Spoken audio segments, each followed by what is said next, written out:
ठीक है बच्चों, स्टार्ट कर रहे हैं क्वेश्चन नंबर 15। ध्यान देंगे सभी अच्छे से। क्वेश्चन नंबर 15 है बच्चों, for what value of N, n के किस मान के लिए या एन की किस वैल्यू के लिए आर द nth। आपके पास बुक होनी चाहिए हमेशा अपने पास, ताकि आप अपना क्वेश्चन बुक के अंदर पढ़ सको। पहले आप बुक के अंदर क्वेश्चन पढ़ोगे, ठीक है, ताकि आप लोग सारी बात समझो अच्छे से, क्योंकि फायदा नहीं है सिर्फ इधर इधर देखने से। अपनी बुक पास में रखोगे, नोटबुक और पेन पास में रखोगे, फिर आप लोग क्लास अटेंड करोगे। For what value of n are the nth term of two APs. दो एपी दे रखी है हमको, एक एपी, टू एपीज दे रखी है हमको।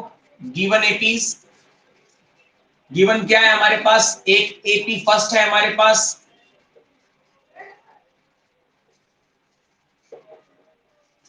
जो फर्स्ट एपी है बच्चों हमारे पास वो है 63, 65, 67।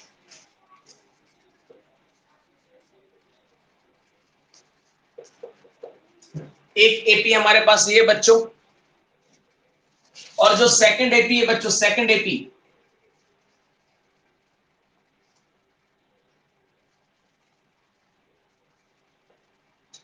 वो दे रखी है बच्चों हमारे हमको 3, 10, 17।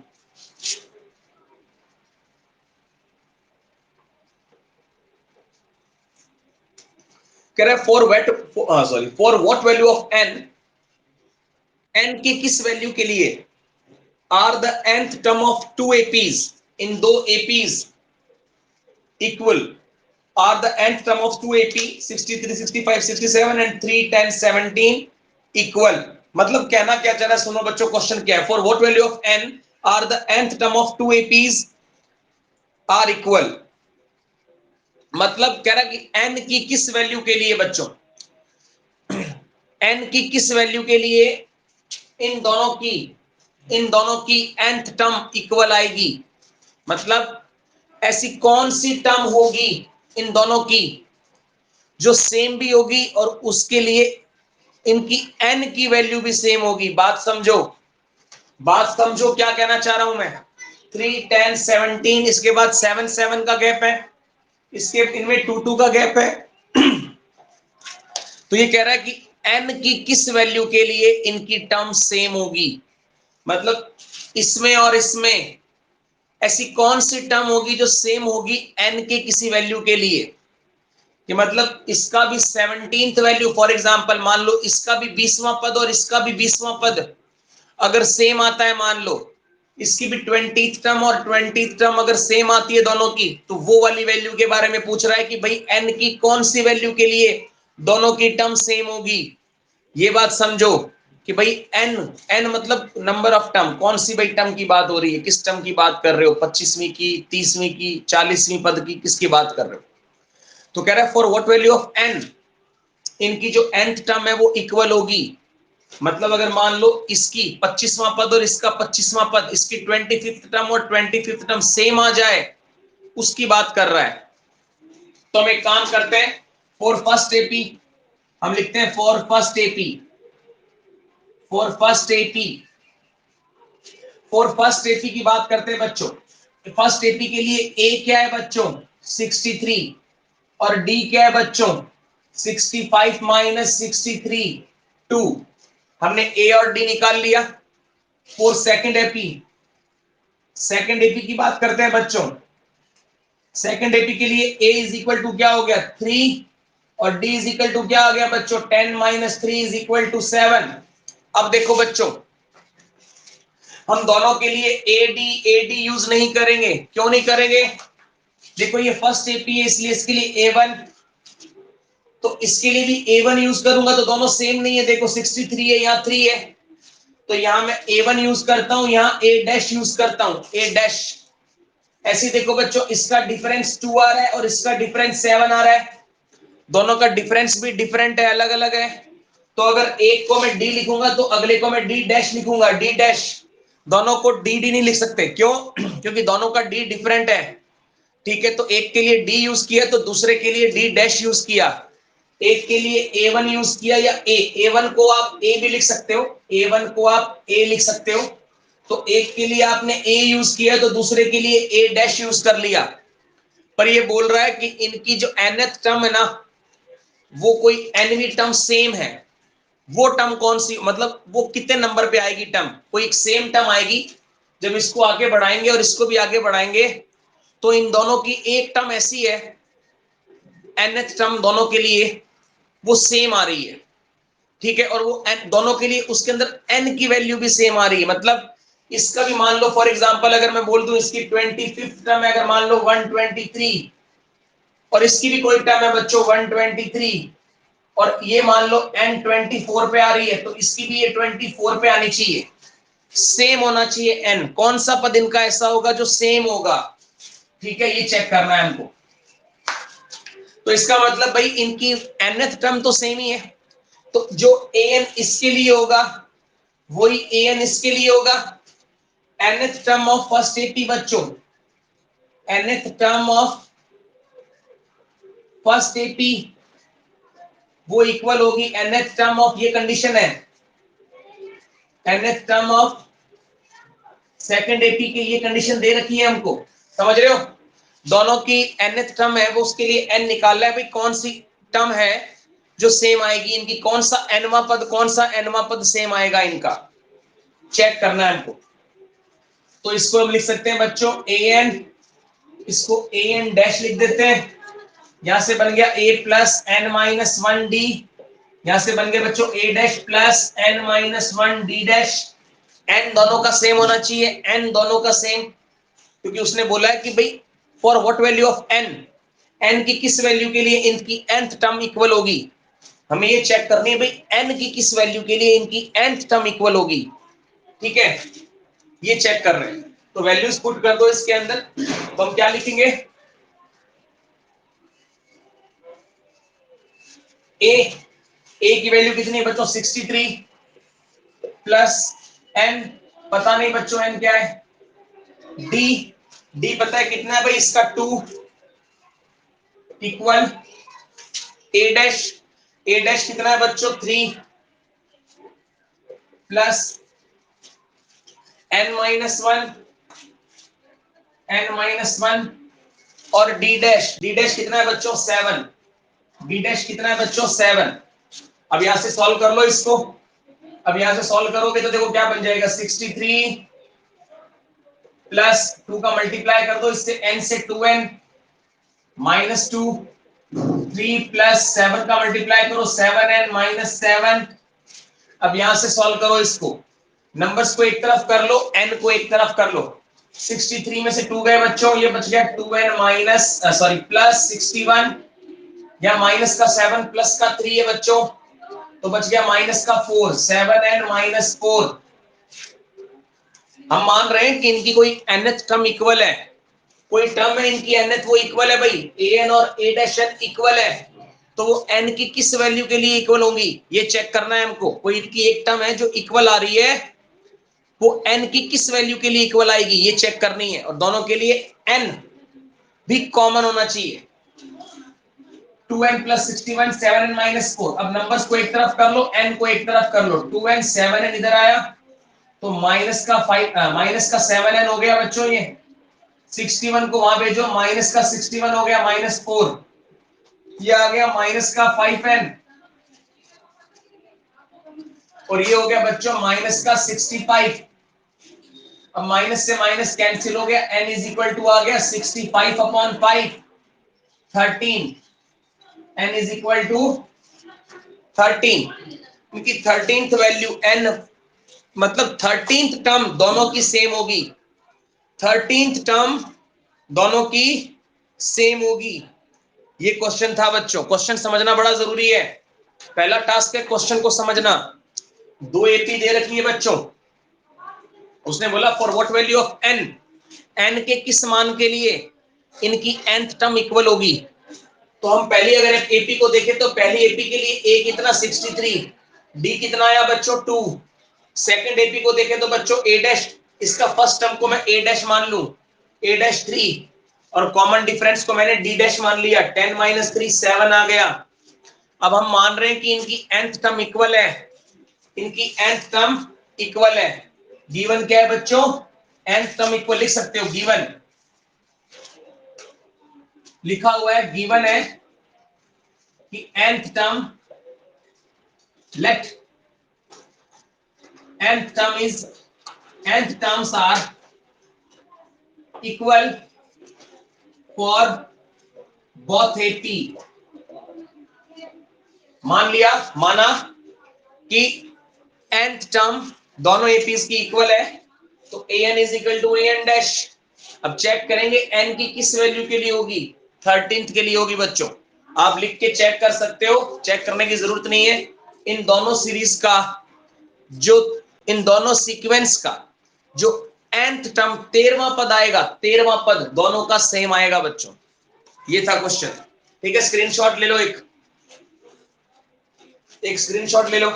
मिटा रहा हूं इसको मैं, 1 2 3।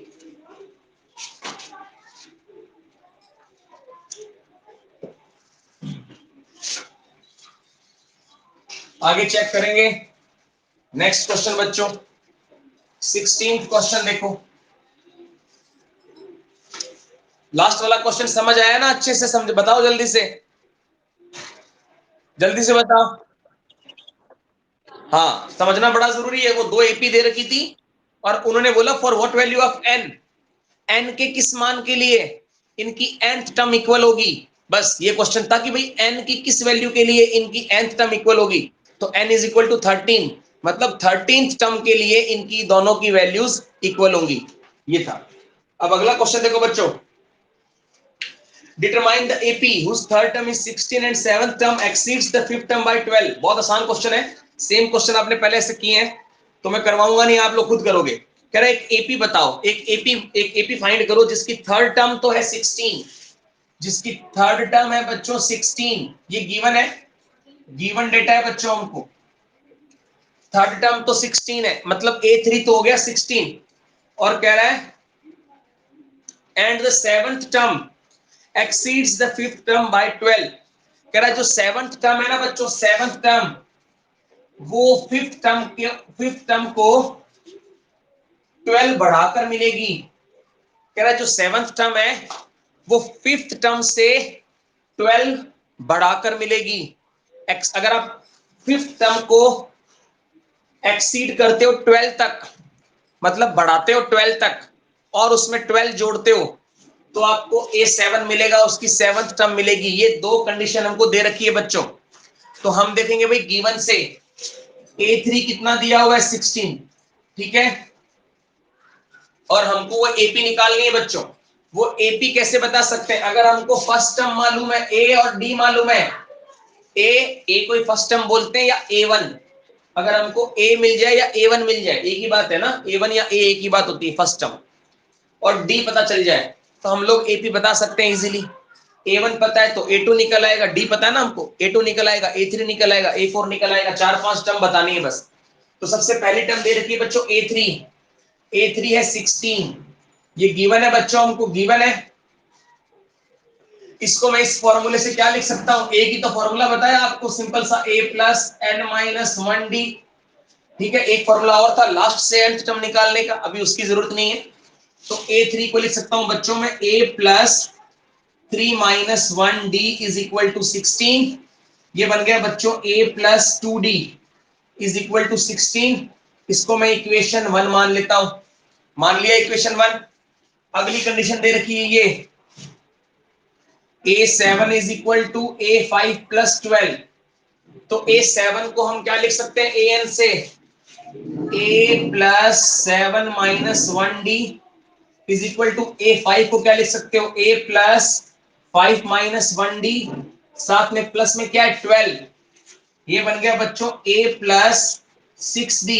चलो A को आप यहीं काट लो, देखो यहां भी A प्लस का, यहां भी A प्लस का, A से A कैंसिल हो गया बच्चों, यहां बच गया 6d, और यहाँ 5 माइनस 1d मतलब 4d, और यहाँ क्या साथ में प्लस का 12। अब आप इस 4d को यहाँ शिफ्ट करोगे तो माइनस का हो जाएगा, 6d minus 4d is equal to 12। ये आ गया बच्चों 2d, 2d is equal to 12। अगर 2d की वैल्यू 12 आ गई बच्चों तो हम d की वैल्यू फाइंड कर सकते हैं, यहां से d फाइंड हो जाएगा, d इज इक्वल टू आ जाएगा बच्चों 12/2। ये 2 यहां से मल्टीप्लाई हो रहा है, वहां जाएगा तो डिवाइड हो जाएगा 12/2। तो d इज इक्वल टू आ गया बच्चों 6, हमको d मिल चुका है। अब आप इस d को उठाकर इक्वेशन 1 में रख दो, आपको a मिल जाएगा।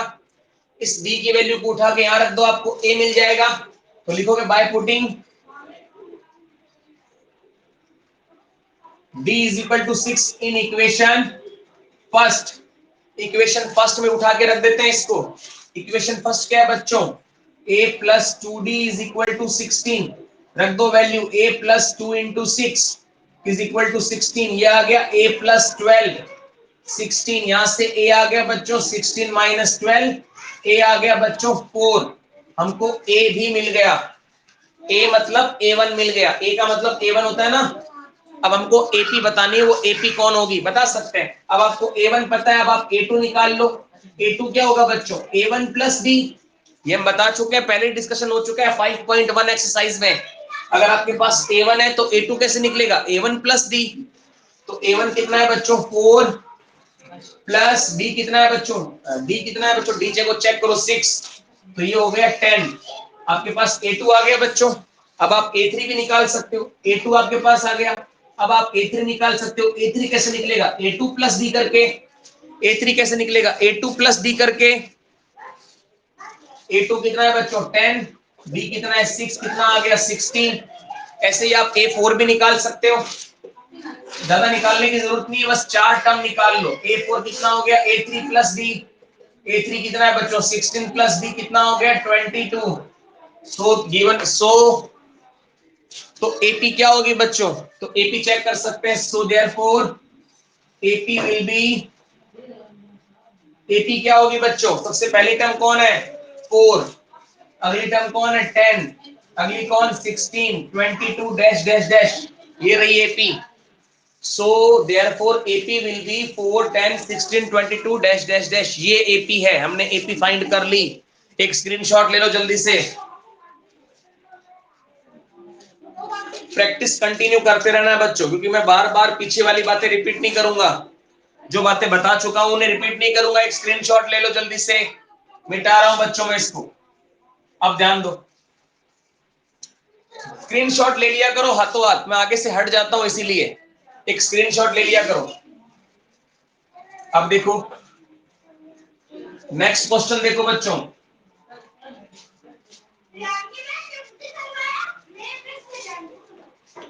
Find the 20th term from the last. देखो ये तो बहुत आसान क्वेश्चन है बच्चों, 17 क्वेश्चन हमारे पास।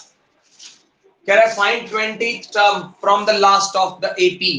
एपी दे रखी है बच्चों, गिवन एपी क्या है आपके पास, गिवन एपी है बच्चों आपके पास 3, 8, 13, डैश डैश डैश 253।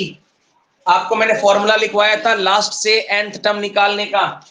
लास्ट से nth टर्म निकालने का फॉर्मूला था बच्चों L minus n minus 1D। ये फॉर्मूला था बच्चों लास्ट से nth टर्म निकालने का, L minus n minus 1D। ये फॉर्मूला भी याद रखना है आपको। स्टार्टिंग से nth टर्म निकालने का होता है बच्चों an, a plus n minus 1D। और लास्ट से nth टर्म निकालने का फॉर्मूला होता है बच्चों L minus n minus 1D। L क्या है बच्चों, लास्ट टर्म। तो हमसे पूछा है 20 फाइंड, ये मैं अलग से लिख रहा हूं, क्वेश्चन है, आप आंसर के अंदर मत लिख देना। ये find 20th term from last, तो हमको लास्ट से निकालनी है बच्चों, लास्ट से, अंत से, अंत से हमको निकालनी है बच्चों 20वां पद निकालना है। ठीक है, लास्ट से 20वां पद निकालना है, अंतिम से 20वां पद निकालना है। तो हम ये वाला फॉर्मूला यूज करेंगे बच्चों। पहले आप यहां से a देख लो कितना है, a है 3 और लास्ट टर्म क्या है बच्चों 253। लास्ट टर्म क्या है एपी की 253। डी भी निकाल लो बच्चों, डी कैसे निकलेगा 8 माइनस 3 करके, 8 माइनस 3 करके कितना आ गया 5। हमको लास्ट से n टर्म निकालनी है, फॉर्मूला है बच्चों L minus n minus 1D। ये वाला स्टेटमेंट मत लिख देना सॉल्यूशन में, ये तो क्वेश्चन है, ये हमारा क्वेश्चन है बच्चों, इसलिए मैंने लिख के दिखा दिया आप लोगों को। तो पुट करो भाई, हमें निकालना क्या है, लास्ट से 20 टर्म निकालनी है, लास्ट से 20वां पद निकालना है। तो एल क्या है बच्चों 253, 253 माइनस एन क्या आ जाएगा बच्चों, यही जो पैरों में है यही तो होता है एन, कितना है 20, यहाँ रखो 20 माइनस 1, डी कितना है बच्चों 5, सॉल्व कर लो 253 माइनस 19 इंटू 5, ये हो गया बच्चों 253 माइनस 95, सॉल्व कर लो इसको, ये हो गया बच्चों 8 5 1 158, लास्ट से 20 तक होगी बच्चों 158। सॉल्यूशन आ चुका है बच्चों, एक स्क्रीनशॉट ले लो जल्दी से, टाइम वेस्ट नहीं करेंगे, जल्दी से स्क्रीनशॉट ले लो इसका एक।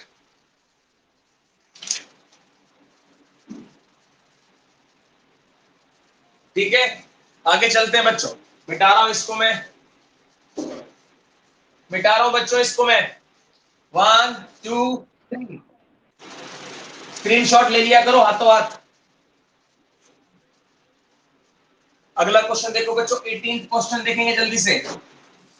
The sum of the fourth and eighth term of an AP is 24, कह रहे फोर्थ और एट्थ टर्म का जो सम है वो 24 है, मतलब चौथे और आठवें पद का सम योग 24 है, मतलब A4 जो गिवन है वो लिख दो, A4 प्लस A8 हमको दे रखा है बच्चों, थोड़ा यहां लिखता हूं चलो मैं इसको, A4 प्लस A8 दिया हुआ है बच्चों 24, दिया हुआ है 24, and the sum of sixth and tenth term is 44, और हमको दे रखा है सिक्स और टेंथ टर्म का सम 64, सॉरी 64 नहीं 44, 44 हमको बोल रखा है बच्चों, फोर्थ और एट्थ टर्म का सम करोगे तो आएगा 24, और सिक्स्थ और टेंथ टर्म का सम करोगे तो 44 आएगा। तो find the first three terms of AP, find the first three terms of the AP, मतलब इस एपी की शुरुआत के तीन पद निकालने हैं बच्चों, थ्री टर्म्स निकालनी है, मतलब A1 बताना है, A2 बताना है और A3 बताना है, बस ये तीन टर्म्स निकालनी है, कोई दिक्कत नहीं है बच्चों। आप एक काम करो, इस चीज को देखो हम क्या लिख सकते हैं, हमको देखो गिवन डेटा, इसको थोड़ा नीचे लिख सकते हैं हम, आगे यहां लिख देते हैं इसको A6 प्लस A10 44, तो पहले हम इसको चलो इक्वेशन बना के कर लो, इसको इक्वेशन 1 बना लो, और A6 प्लस A10 इसको इक्वेशन 2 बना लो, तो लिखो फ्रॉम इक्वेशन फर्स्ट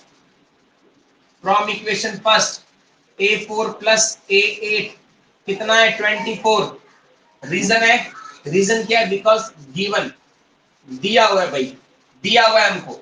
A4 को मैं इस फॉर्मूले से क्या लिख सकता हूं, A plus 4 minus 1D plus A8 को क्या लिख सकता हूं मैं, A plus 8 minus 1D is equal to 24, solve कर लो इसको, A और A कितना हो गया, A और A 2A, या 4 माइनस 1D कितना हो गया बच्चों 3D, या 8 माइनस 1D कितना हो गया बच्चों 7D इज इक्वल टू 24। देखो मैंने क्या किया, ये पढ़ा A, 4 माइनस 1 कितना हो गया बच्चों 3D, फिर प्लस में A 8 माइनस 1 कितना हो गया 7D, ये देखो क्या बन गया A और A 2A, और 3D और 7D 10D 24, इक्वेशन फर्स्ट बन गई। अभी हमारे दिमाग में एक बात पहले ही होनी चाहिए बच्चों, हमें A1 निकालना है, हमको A2 निकालना है, हमको A3 निकालना है। अगर आपको A1 पता चल जाए तो आप A1 प्लस डी करके A2 निकाल सकते हो, अगर आपको A3 पता चल जाए तो आप A2 प्लस डी करके A3 निकाल सकते हो। ना हमको A1 मालूम ना हमको D मालूम, मतलब दो वेरिएबल है बच्चों, दो वेरिएबल को सॉल्व करने के लिए दो इक्वेशन, ये चीज समझ में आनी चाहिए, दो वेरिएबल को सॉल्व करने के लिए दो इक्वेशन, ना हमको A मालूम ना D, तो हम दो इक्वेशन बनाएंगे, और वो दोनों इक्वेशन कैसे बनेगी, इन दो कंडीशन से, पहले हमने फर्स्ट इक्वेशन का यूज करके एक इक्वेशन और बना ली, ये फर्स्ट नहीं हो जाएगी, ये थर्ड इक्वेशन हो जाएगी, थर्ड इक्वेशन, ठीक है, ए और डी की फॉर्म में। ए क्या है बच्चों फर्स्ट टर्म, ए ही तो फर्स्ट टर्म होती है, तो ए फर्स्ट टर्म है, हमें ए और डी पता लगाना है, और आपको मैं पहले भी बता चुका हूं, अगर आपको ए मालूम है और डी मालूम है तो आप किसी भी एपी की कोई भी टर्म निकाल सकते हो, कोई भी टर्म निकाल सकते हो। तो हमें मेन चीज क्या है, ए और डी ही है। अगर ए और डी मालूम है तो किसी भी एपी की कोई भी टर्म निकाली जा सकती है। A1 A2 A3 सब निकल आएंगे अगर ए और डी मालूम है। और ये दोनों ही नहीं मालूम, दो वेरिएबल हो गए, दो वेरिएबल हो गए तो बच्चों हमको दो इक्वेशन चाहिए, ये बात दिमाग में होनी चाहिए। इसलिए पहले मैं दो इक्वेशन बनाऊंगा, फिर वही कॉन्सेप्ट हमारा एलिमिनेशन मेथड हम लगा के वैल्यू निकाल लेंगे। अब मैं इक्वेशन 2 को उठाता हूं, फ्रॉम इक्वेशन 2। इक्वेशन 2 क्या है, a6 plus a10, a6 plus a10 is equal to 44।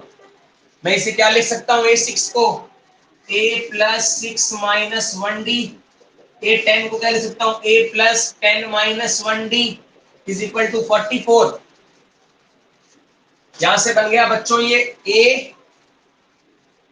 Plus 6 minus 1 कितना हो जाएगा, 5d प्लस a 10 माइनस 1 कितना हो जाएगा बच्चों, 9d। 10 माइनस 1 कितना हो जाएगा, 9d इज इक्वल टू 44 बच्चों।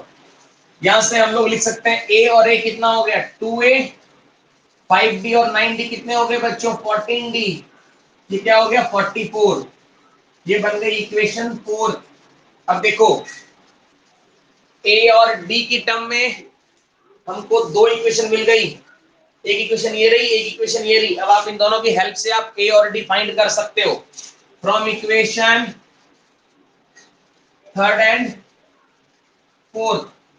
किसी भी इक्वेशन को ऊपर लिखो कोई फर्क नहीं पड़ेगा। चलो इस बार आप कहो तो इसी को लिख देता हूं, 2a plus 10d is equal to 24। ये बात रखो दिमाग में। क्या कर रहे हैं हम लोग, पहले हमने इक्वेशन थर्ड को लिखा, अब इक्वेशन फोर्थ को लिख दो। 2a plus 14d is equal to 44। अब हम एलिमिनेशन मेथड लगाएंगे बच्चों दोनों वेरिएबल्स को फाइंड करने के लिए।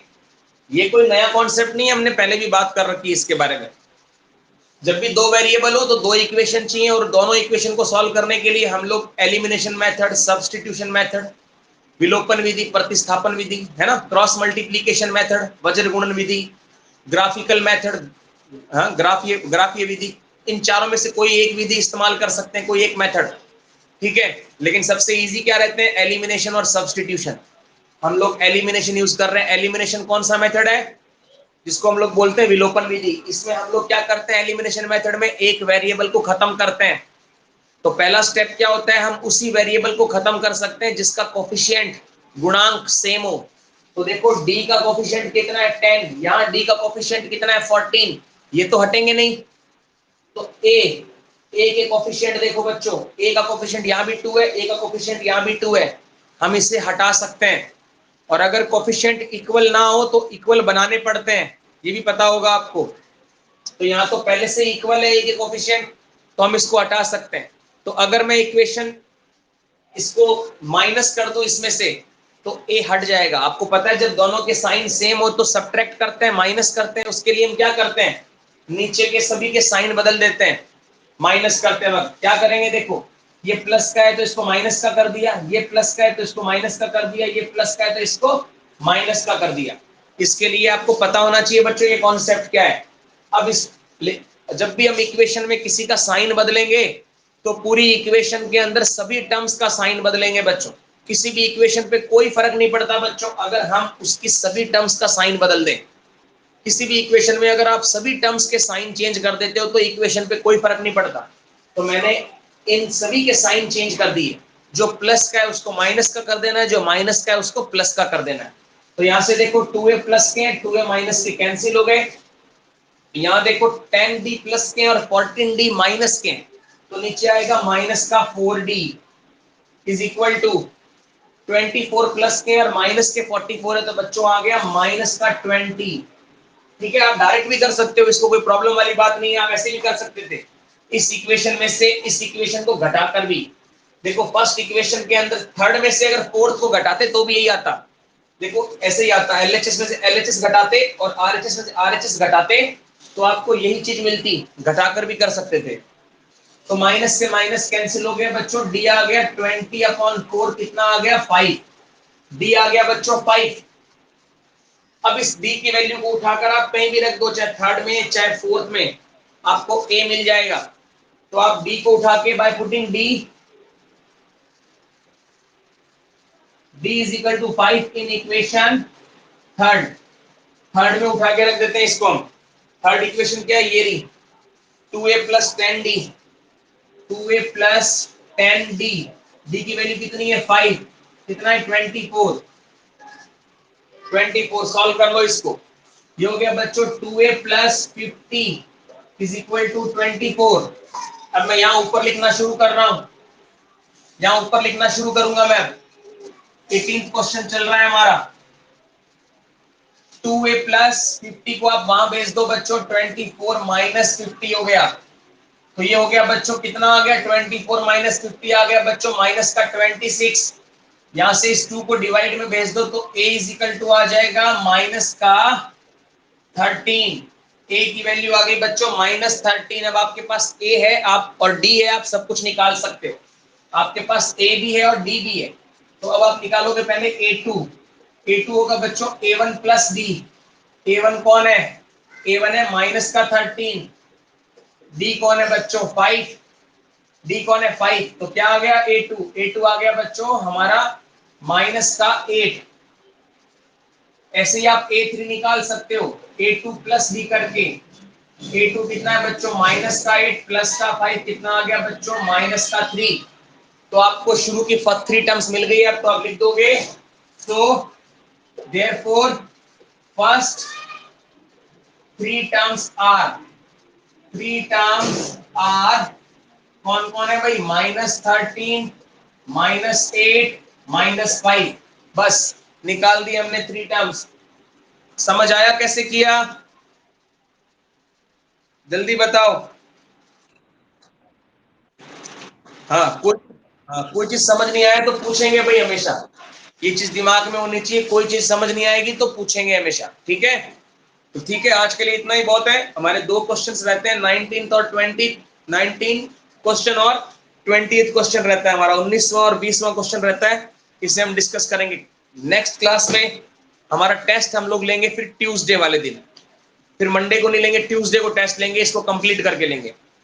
तो ट्यूसडे को हमारा टेस्ट है, आप लोग इसका स्क्रीनशॉट ले लो, एक स्क्रीनशॉट ले लो जल्दी से।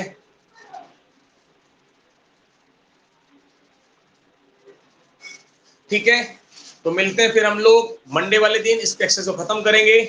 कल आपका रेस्ट है, तो ओके स्टूडेंट्स, गुड बाय। कोई डाउट हो तो पूछ लिया करो यार, ठीक है।